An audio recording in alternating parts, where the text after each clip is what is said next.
Hey students, today we are going to learn how to make a loom. A loom is a device in which we weave an actual piece of fabric together. What we're going to do today is we're going to make a cardboard loom, and we are going to set it up with a weft, or a warp. I'm sorry, that's the black lines that you see here. And then the weft is going to be the colored part that we actually weave. You can actually weave on little tiny cards. You can weave on a larger piece of cardboard. The size, this is actually the piece of fabric that we have woven, and you can see both sides of it. And the size cardboard that we're going to use today is about that big right there. So a little bit wider than my hand, a little bit longer than my hand. And what you're going to need in order to make your loom, you are going to need a piece of cardboard. You're going to need a pair of scissors. You'll need some yarn. You'll need a pencil, and you will need a ruler. So the first thing I want to do is I want to cut myself a piece of cardboard. This is actually the end of a cardboard box that folded over, so it was already set up, and all I had to do was trim it along this one edge, and boom, I have myself a lovely loom. I have Crystal on my computer right now, and she might inject and help us out. Crystal, should we do 3/4 of an inch? Yes. Yes? Okay. So what I'm doing is I'm lining my, let's see if I turn this off, if we can still see it. Haha. I'm lining, yeah. Is that easier to see, Crystal? Yes. Okay, and I've just noticed that it's a kind of out of focus. So we'll give it some help there. I'm going to do a mark at 3/4 of an inch. So here's my end mark. There's 1/4 inch, a 1/2 inch, and 3/4 of an inch right there. So I'm going to have 1/4, 2/4, 3/4, 1/4, 2/4, 3/4. You can do an inch loom. You can do 1/2 inch. I find for a beginner, 3/4 of an inch is usually pretty good. If you have somebody who struggles a little bit more with fine motor control, you might want to just give them an inch. And you might even want to make the loom a little bit bigger. So I drew a line across the top there, and I made my marks. I'm going to take my ruler, and I'm sliding it down to the end, the other end of my loom, and I'm going to draw a line. And I'm going to come down and make my 3/4 of an inch, 3/4 of an inch. Did I do that right? There's my 3/4, 1, 2, 3. There's my 3/4, 1, 2, 3. 3. 1, 2, 3. And so now I have this really strange, they look like piano keys or something along here. What I'm going to do now is I'm going to use my pair of scissors. I'm going to cut from the bottom of my cardboard up to that little line that I made right there. So I got 1, 2, 3, 4, 5. I'm going to flip my piece over. I'm going to do 1, 2, 3, 4, 5. So that's all there is to doing a loom. Now I need to make my warp. So what I'm going to do to make my warp, I am going to take my yarn, and I'm going to slide it in between the two teeth of my loom. So these are called teeth, and it's almost like a piece of floss. And I'm going to tie this in a nice tight knot. This little piece of string here is going to just confuse me, so I'm just going to pull it back. It's right now hanging back here. I'm going to pull this down straight across, so it's coming straight down from that tooth to this bottom tooth. when it gets to this bottom tooth, and I'm keeping it pretty taut. I want these almost like guitar strings. When I get down here, I want to take this string and I want to go sideways with it in between these two teeth. Because ultimately, we are going to take your loom, we're going to take your warp off your loom, and then you can use your loom again. So I have it coming through these teeth. I'm going to come down here in between these two, around this, and up here, behind here. I'm going to bring it down. I'm going to bring it back behind.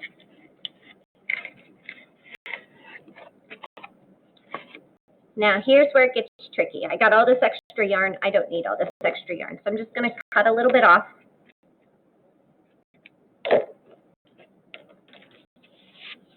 And then here's the end of my string.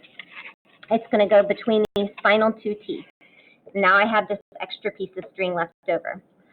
I'm going to make sure all my lines are pretty taut, so when I do this, they snap back into place.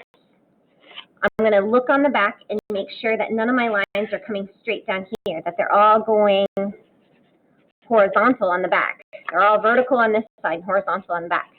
I'm going to take that extra string. I'm going to tuck it underneath that right there. So it's underneath this end warp string. I'm going to slide it up. And I've created a little loop. So I'm going to slide that end under that loop like that. Now, we didn't make a knot. We want to turn this into a knot. So I have this leftover string. I'm going to tuck it under that warp string again like that. I have this loop here. I'm going to take my end, put it through the loop, pull it up, and now I have a knot up here. And that is my loom. So after you have your loom, you are going to want to take your next bit of string. I take a piece of string that's probably, I'm going to do that maybe just a little bit more. I have 3 little lengths there, so it's not so long that it's hard, but it's long enough that I don't have to change colors really soon. I'm going to take this little end here, and for the sake of fun, I'm going to go ahead and tie it to this one right here.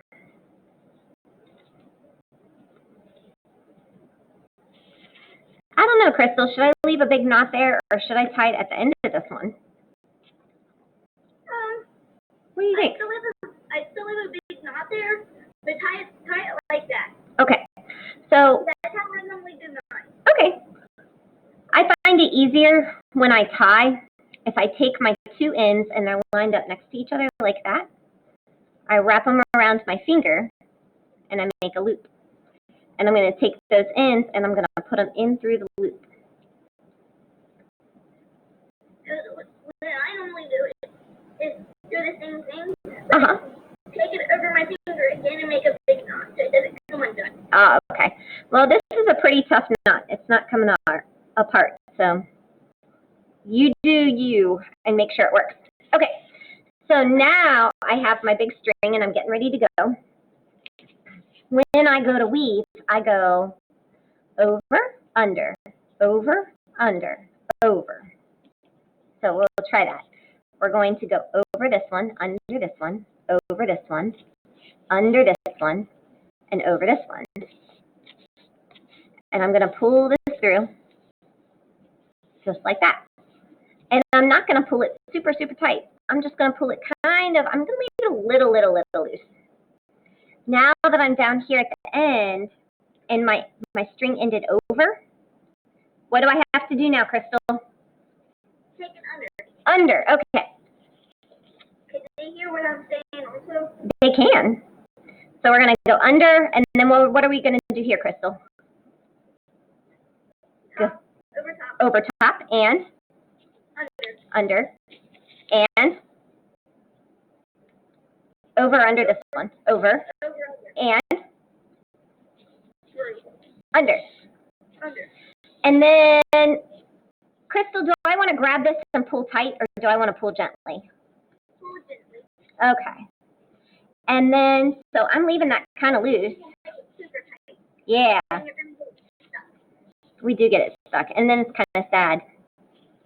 I can trim this later on. I don't want to worry about it right now. I'm just going to let it sit up there. And so now I ended under this one, so I want to go over top. And then under, over, under, over. And I'm going to continue this back and forth and back and forth and back and forth. And I'm going to pull up my other loom so you can see it. Oh, let me get rid of that one. If you look at this one's a finished one. And that yarn goes end to end.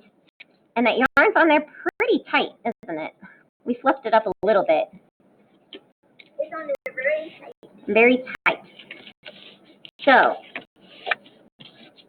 I'm ready to change colors or add to my color over here. So I'm going to use some of this pretty turquoise yarn. I really like this color. I wish they would let me an arm. You would say what? I said I wish they would let me an arm.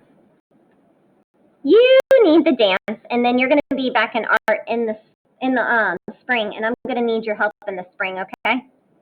Okay. So I'm going to make that knot that I made earlier, where I just matched those two up and wrapped them around. You can also, I've seen people tie them together, almost like you tie your shoelaces. Okay, so down here, my last friend ended their string. It's under the warp. So we're going to go over, right, Crystal? Over. And under. And over. And under. And over. And under. Now this loom, the one we made is a 3/4 inch one. This one's a 1/2 inch one. So Crystal, I think the ones I made for you were 3/4 inch ones too. This one gets tricky because you have to get around your strings, and there's a lot more of them. So I would say that this and the size of it also is kind of an advanced loom. This is one that a student started a long, long time ago, probably 3 or 4 years ago, and I've had students weaving on it, but nobody's ever really finished it. But Crystal, you did that giant weaving, and it took you months of working on it in between other projects, but you did finish it. Yeah. So we're coming down here at the end, and I'm pulling gently because I have my little knot here. And I'm going to leave that little bit of a bubble. If I pull this really tight, here, I'm going to show you what happens if I pull it really tight. It kind of pulls all my strings in, and then it's really hard to weave. And so I want to go back and I want to loosen that up. Now, if you have a pair of blue jeans, and those blue jeans have a hole in them, if you look at the hole, that you have the white strings and the blue strings. Your white strings are your warp, and your blue strings are your weft. And fabric for your denim, your denim blue jeans, it's a woven fabric like this. So this is a real life process that we use to make real life things that we need in our house, or we wear, or whatever the case is. So we'll continue weaving until you get to the end. And then Crystal, I'm close to the end. Before I decide I'm completely done, what do I have to do with this weaving? Do I have to push it up? Yes. Yep. Hey, look at this. Did I mess this up? No, I didn't. So I'm going to finish this line here. Leave this kind of a little bubble down here. And I'm going to push this baby up. And look at all this room for me to go ahead and weave. When I'm totally done, you have a choice. If you... Black strings are messed up. One of my black strings are messed up. they're tugging in a little bit, and this one's really loose, and I'm not sure why, but I'm not going to worry about it right now. So this one right here, I thought the playing card, this is the playing card, kind of pretty, and it hides the playing card. I kind of liked it on the board. I left it on there.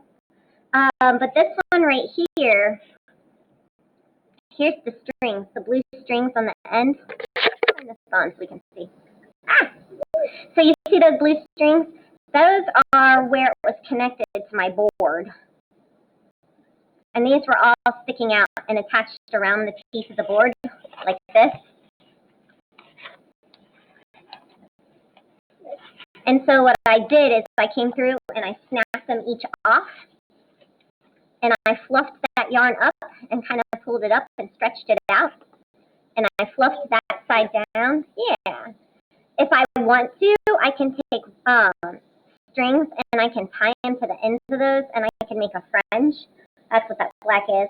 But you don't have to. You like the fringe? You know, I started to do it and I wasn't sure if I liked it, but I liked it on this one. I thought that was kind of cool. So, yeah, it does have some different colors on it. So this is your opportunity to go ahead. If your board starts to bend a little bit, just kind of bend it back and keep working on it. This takes a pretty long time, doesn't it, Crystal? Yes. Maybe a few days at least. So, I'm still working on my circle one. Yep. But do you enjoy it? Yes, it's very, very fun. Kind of fun. Is it kind of like relaxing too? Yes, it helps with your hands. Yep. It helps with our fine motor control, doesn't it? Yes. What we can do at the end of our yarn, we could take a piece of tape and wrap a piece of tape around it. So like if your yarn is kind of coming apart,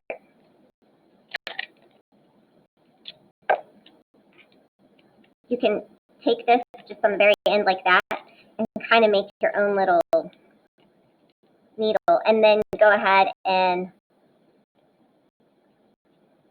when you get to the end of this piece of yarn, you can cut this off and tie the next one on and put another piece of tape on here. And so it's kind of like a pretend needle. And it's much easier that way. Yeah, so you saw how I kind of whipped that through pretty quick. So good practice for you. If you have any questions at all, please reach out to Mrs. Harwood or reach out to your peers. Or you can reach out to Crystal Williams. If you want to reach out to Crystal Williams, I believe you can find her on the buddy sheet. Crystal, would you be okay being my resident weaving expert? Yes. Okay. Thank you so much. And Crystal, can you say bye to everybody? Bye, everybody. Bye, guys. See you tomorrow. We'll see you later.